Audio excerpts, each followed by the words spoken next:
Les nageurs et nageuses du Club du Rouge et Or de l'Université Laval participaient la semaine dernière à Montréal à une compétition des plus importantes.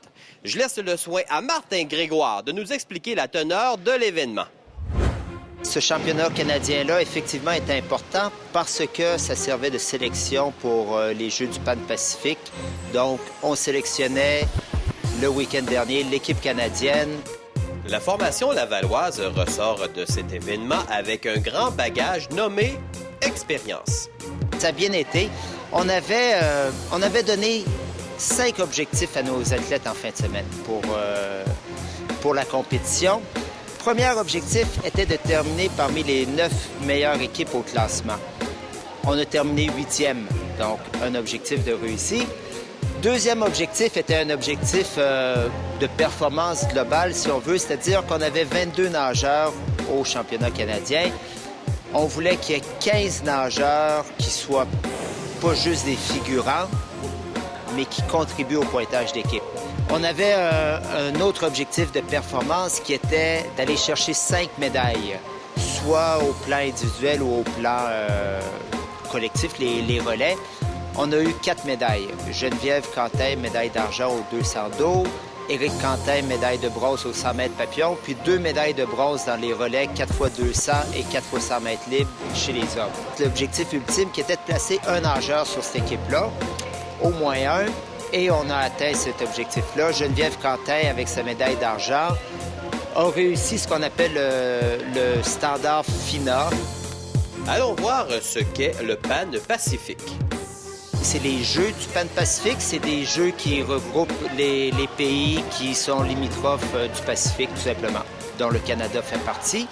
Et la compétition a lieu l'été prochain, au mois d'août, à Irvine, en Californie. C'est un fait plutôt rare, mais Natation Canada fait la sélection de l'équipe canadienne en 2 tranches. C'est-à-dire que le week-end dernier servait de la première tranche et là, ils prenaient vraiment la crème de la crème. Et 22 nageurs se sont fait assurer une place sur l'équipe. Alors, Geneviève fait partie de ces 22 Canadiens-là qui ont leur place assurée. Il reste des excellents nageurs et il en reste au sein du Rouge et Or.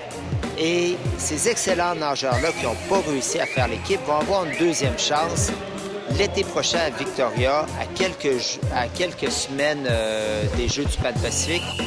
Lors de cette seconde vague, jeu de mots facile ici, 3 athlètes du Rouge et Or pourront espérer se greffer à l'équipe canadienne. On retrouve Éric Quentin, ayant récolté le bronze la fin de semaine dernière. Adam Zou, un véritable roc, solide dans les 4 nages. Et Marie-Pierre Rattel, qui devra élever au moment opportun les standards respectant les normes accédant à l'échelle nationale. En terminant, Martin, c'est pas un élément quand même positif de voir que, oui, on a certains nageurs du Rouge et Or qui se taillent des places avec les équipes canadiennes, mais ça démontre que la natation au Canada devient de plus en plus en santé. En fait, c'est un bon point, Frédéric. La natation canadienne, elle est de loin à son meilleur. Ça faisait des années qu'on avait vu la natation canadienne en santé comme ça. Il faut remonter au début des années 80 avec Alex Bowman, avec Victor Davis, avec Anne Ottenbright qui remportait des médailles d'or aux Jeux olympiques à Los Angeles. Et il y a eu une période sombre de la natation canadienne.